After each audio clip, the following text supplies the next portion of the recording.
ADC আন্তর্জাতিক YouTube চ্যানেলের সকলকে স্বাগত জানাই। শুরুতেই সংবাদ শিরোনাম, এরপর বিস্তারিত। ইসরায়েলি আগ্রাসনে গাজায় পরিবহন ব্যবস্থায় ক্ষতি $250 কোটি। ইরানের দাঙ্গায় যুক্তরাষ্ট্রের হাত ছিল। মার্কিন প্রশাসনের মানচিত্রে ভারতের মধ্যে পুরো কাশ্মীর। আক্রান্ত হলে আশপাশের সব মার্কিন ঘাঁটিতে হামলার হুঁশিয়ারি ইরানের। এতক্ষণ শুনছিলেন সংবাদ শিরোনাম, এখন বিস্তারিত। ফিলিস্তিনের অবরুদ্ধ গাজায় কয়েক বছর ধরে চালানো ইসরায়েলি আগ্রাসনে উপত্যকাটির পরিবহন ব্যবস্থার ক্ষতি হয়েছে প্রায় $2.5 বিলিয়ন বা $250 কোটি। শনিবার 7 জানুয়ারি আল জাজিরার এক প্রতিবেদনে এ তথ্য জানানো হয়। প্রতিবেদনে বলা হয়েছে, প্রতিদিন সকালে বিশ্ববিদ্যালয়ের অধ্যাপক হাসান এল নাবিহ বিদ্যুৎ এবং ইন্টারনেট সংযোগ সহ তার সাইকেলে ব্রিফকেস এবং ল্যাপটপ বেঁধে একটি জায়গার সন্ধানে বেরিয়ে পড়েন।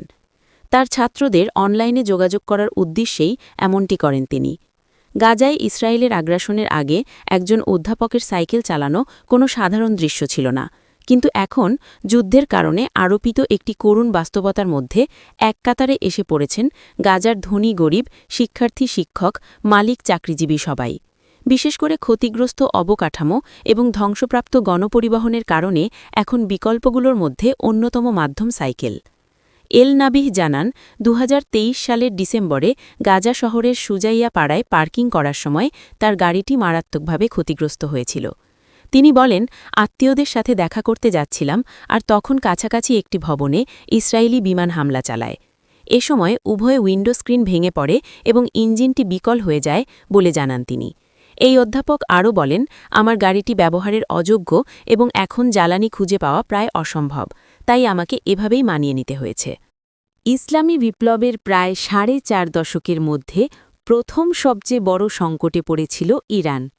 অর্থনৈতিক দৈন্যতার কারণে গত ডিসেম্বরের শেষ দিকে শুরু হওয়া ব্যাপক বিক্ষোভ এক পর্যায়ে দাঙ্গায় রূপ নেয়। এতে সরকারি হিসাবেই 3.5 সহস্রাধিক মানুষের প্রাণহানি হয়। দেশটির শুরু থেকেই এই বিশৃঙ্খলার পেছনে যুক্তরাষ্ট্র ও ইসরায়েলের হাত ছিল বলে অভিযোগ করলেও তার কোনো অকাট্য প্রমাণ তারা হাজির করতে পারেনি। তবে আসলেই তাতে ওয়াশিংটনের ইন্ধন ছিল বলে খোদ মার্কিন অর্থমন্ত্রী স্কট কেনেথ হোমার বেসেন্ট স্বীকার করেছেন। খবর প্রেস টিভির। অর্থমন্ত্রী স্কট কেনেথ স্বীকার করেছেন যে ওয়াশিংটন উদ্দেশ্যপ্রণোদিতভাবে ইরানে মার্কিন ডলারের ঘাটতি তৈরি করেছিল। এ পদক্ষেপের কারণে ইরানি মুদ্রা রিয়ালের ব্যাপক পতন ঘটে এবং এমন অর্থনৈতিক চাপ তৈরি হয় যা গত ডিসেম্বরের দাঙ্গার প্রেক্ষাপট তৈরি করেছিল। শুক্রবার 6 ফেব্রুয়ারি যুক্তরাষ্ট্রের সিনেটের এক শুনানিতে অংশ নিয়ে সিনেটের কেটি এলিজাবেথ বয়েড দেশটির অর্থমন্ত্রী স্কট কেনেথকে প্রশ্ন করেন, মার্কিন প্রেসিডেন্ট ডোনাল্ড ট্রাম্পের প্রশাসন ইরানের ওপর তথাকথিত সর্বোচ্চ চাপ প্রয়োগের নীতি জোরদার করতে কি পদক্ষেপ নিয়েছে। জবাবে মন্ত্রী বলেন, আমরা যা করেছি তা হল দেশটিতে ডলারের সংকট তৈরি করা। এটি ডিসেম্বরে একটি দ্রুত এবং বিশাল চূড়ান্ত পরিণতির দিকে মোড় নেয়, যখন ইরানের অন্যতম বৃহত্তম ব্যাংক দেউলিয়া হয়ে যায়। তিনি আরও বলেন, ইরানের কেন্দ্রীয় ব্যাংককে তখন টাকা ছাপাতে হয়েছিল, দেশটির মুদ্রার মান হু করে পড়ে যায় এবং মুদ্রাস্ফীতি ভয়াবহ রূপ নেয়। ডলার সংকট তৈরি করার পাশাপাশি একই চাপ প্রয়োগের অভিযানের অংশ হিসেবে ওয়াশিংটন ইরানের তেল রপ্তানিও শূন্যের কোঠায় নামিয়ে আনে। এর মাধ্যমে সাধারণ ইরানিদের ওপর অর্থনৈতিক সীমাবদ্ধতা কঠোর করা হয় এবং প্রকাশ্যে দেশটিতে আর্থিক অস্থিতিশীলতা তৈরির চেষ্টা চালানো হয়। গত 20 জানুয়ারি এক সাক্ষাৎকারে মার্কিন অর্থমন্ত্রী স্কট কেনেথ বলেছিলেন যে মার্কিন নিষেধাজ্ঞাগুলো মূলত ইরানের মুদ্রাকে দুর্বল করার জন্যই ডিজাইন করা হয়েছিল। গত 28 ডিসেম্বর যখন মুদ্রার অবমূল্যায়ন নিয়ে শান্তিপূর্ণ প্রতিবাদ কর্মসূচি শুরু হয়, তখন ইসরায়েলের মোসাদের সঙ্গে যুক্ত সুগঠিত দলগুলো সেখানে অনুপ্রবেশ করে। তারা বিক্ষোভকারী, নিরাপত্তা বাহিনী, সরকারি ভবন এবং মসজিদে হামলা চালায় এবং সাধারণ মানুষের অর্থনৈতিক ক্ষোভকে পরিকল্পিত সহিংসতায় রূপদান করে। ইরানি পুলিশ দাঙ্গাকারী এবং তাদের পরিকল্পনাকারীদের আটক করেছে, যাদের মধ্যে বিদেশ থেকে অর্থ গ্রহণকারী এবং অস্ত্র ও বিস্ফোরক বহনকারী ব্যক্তিরাও রয়েছে। ইরানের পুলিশ প্রধান আহম্মদ রেজা রাদান ব্যাখ্যা করেছেন যে সমাবেশগুলো প্রথমে বাজারের ব্যবসায়ীদের লৈধিক অর্থনৈতিক প্রতিবাদ ছিল, কিন্তু পরবর্তীতে সেগুলো দাঙ্গায় রূপ নেয়। তিনি উল্লেখ করেন যে আটক করা বেশ কয়েকজন ডলারের বিনিময়ে কাজ করার কথা স্বীকারও করেছেন, যা বিদেশি এনজিও এবং গোয়েন্দা সংস্থাগুলোর সমর্থনের দিকে ইঙ্গিত দেয়। ইসরায়েলি সংবাদ মাধ্যমগুলো পরে ওই দাঙ্গা এবং সরকার বিরোধী হামলায় মোসাবের সংশ্লিষ্ট উপাদানের কথা নিশ্চিত করেছে। এছাড়া উত্তর ইরাকে অবস্থিত কুর্দি বিচ্ছিন্নতাবাদী গোষ্ঠীর সঙ্গে যুক্ত উগ্রপন্থীরাও সহিংসতায় যোগ দিতে ইরানে প্রবেশ করেছিল। বছরের পর বছর ধরে Iran Kurdistan Democratic party of Iran সহ সশস্ত্র কুর্দি গোষ্ঠীর আন্তঃসীমান্ত হামলার শিকার হচ্ছে, যারা প্রায়ই বিদেশি মদত কাজ করে থাকে। ট্রাম্প এবং তার ইসরায়েলি সহযোগীরা বারবার বিক্ষোভকারীদের ওপর ইরানের দমনপীড়ন নিয়ে সাজানো গল্প ব্যবহার করেছেন, যাতে ইরানের বিরুদ্ধে পুনরায় সংঘাত ও যুদ্ধের দিকে এগোনো যায়। যুক্তরাষ্ট্র সরকারের এক কার্যালয়ের সামাজিক যোগাযোগ মাধ্যম এক্সে সাবেক টুইটার শেয়ার করা মানচিত্র নতুন বিতর্ক জন্ম দিয়েছে। শনিবার ৭ ফেব্রুয়ারি নয়াদিল্লির সঙ্গে অন্তর্বর্তীকালীন বাণিজ্য সমঝোতার কথা জানাতে গিয়ে যুক্তরাষ্ট্রের প্রেসিডেন্ট ডোনাল্ড ট্রাম্পের প্রশাসন ভারতের যে মানচিত্র প্রকাশ করেছে তাতে পুরো কাশ্মীরকেই দেশটির অন্তর্গত দেখানো হয়েছে। খবর টাইমস অফ ইন্ডিয়ার। এক্সে মার্কিন বাণিজ্য দূতের কার্যালয়ের পোস্টে ভারতের যে মানচিত্র প্রকাশ করা হয়েছে তাতে দেশটির নিয়ন্ত্রণে থাকা কাশ্মীরের সঙ্গে পাকিস্তান নিয়ন্ত্রিত কাশ্মীরকেও অন্তর্ভুক্ত করা হয়েছে।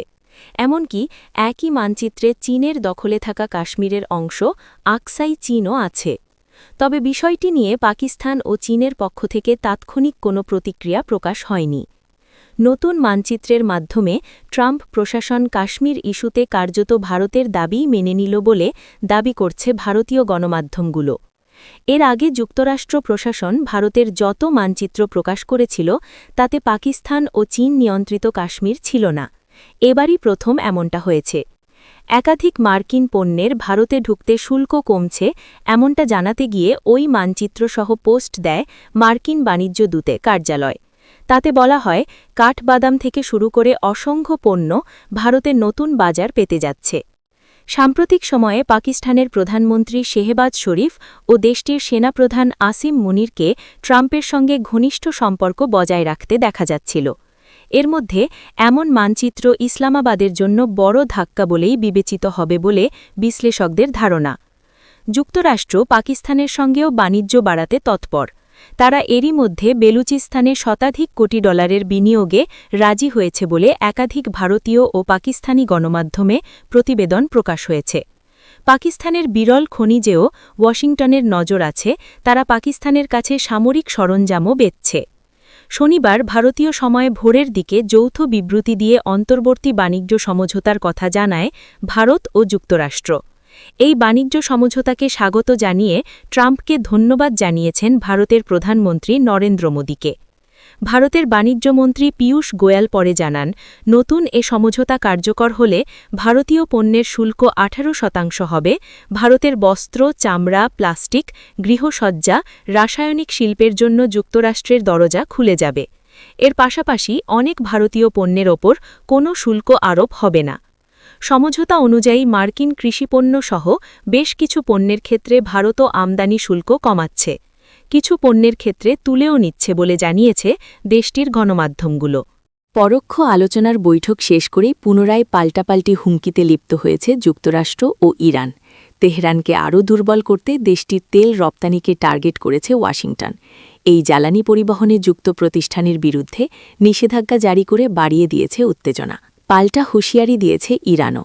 আক্রান্ত হলে পশ্চিম এশিয়ায় সব মার্কিন সামরিক ঘাঁটিকে টার্গেট করা হবে বলে হুঁশিয়ারি উচ্চারণ করেছেন ইসলামী প্রজাতন্ত্রের পররাষ্ট্রমন্ত্রী আব্বাস আরাকচি। শনিবার ৭ ফেব্রুয়ারি কাতারের রাজধানী দোহায় আল জাজিরা ফোরামের ১৭তম আসরের এক পার্শ্ব বৈঠকে তিনি এই হুঁশিয়ারি দেন।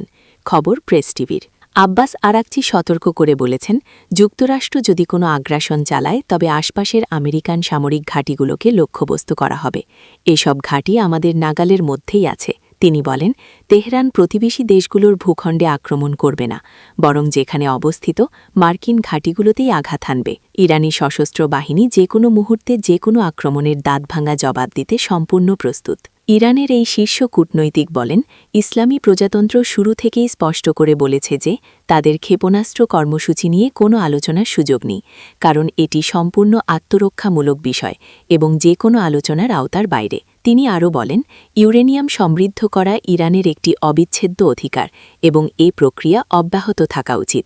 তিনি জোর দিয়ে বলেন যে এমনকি সামরিক হামলা চালিয়েও ইরানের এই সক্ষমতা নষ্ট করা সম্ভব হয়নি। আব্বাস আরাকচি স্পষ্ট করে 0% ইউরেনিয়াম সমৃদ্ধকরণের ধারণা প্রত্যাখ্যান করে বলেন, বিষয়টি আলোচনার পরিধির বাইরে। বক্তব্যের অন্য এক অংশে তিনি ইরান ও যুক্তরাষ্ট্রের মধ্যে পরমাণু আলোচনার নতুন ধাপের কথা উল্লেখ করেন, যা একদিন আগে ওমানের রাজধানী মাস্কোটে শেষ হয়েছে। তিনি আলোচনাটিকে একটি ভালো শুরু হিসেবে বর্ণনা করলেও সতর্ক করে দেন যে আস্থা তৈরির জন্য সামনে একটি দীর্ঘ পথ বাকি আছে।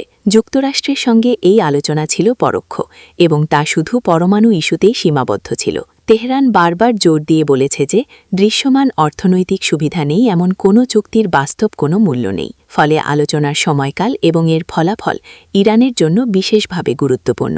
পরমাণু কর্মসূচি ইস্যুতে ইরান নিজের মাটিতে ইউরেনিয়াম সমৃদ্ধ করার আইনি অধিকারের উপর অনড় আছে এবং বিষয়টিকে আলোচনার চূড়ান্ত সীমা হিসেবে অভিহিত করেছে। তেহরানের দৃষ্টিভঙ্গি অনুযায়ী যে কোনো সম্ভাব্য প্রযুক্তিগত ব্যবস্থা কেবল তখনই বিবেচনা করা হবে যখন এই অধিকার স্বীকৃতি দেওয়া হবে। এর বাইরে যে কোনো পূর্ব শর্তকে অন্য পক্ষের অসততার লক্ষণ হিসেবে দেখা হবে। জুন মাসের মাঝামাঝি সময়ে ইরান এবং এর পারমাণবিক স্থাপনাগুলোতে মার্কিন ইসরায়েলি বিমান হামলার আগে 2015 সালের পরমাণু চুক্তির বিকল্প ব্যবস্থা নিয়ে ইরান 5 দফা আলোচনা করেছিল।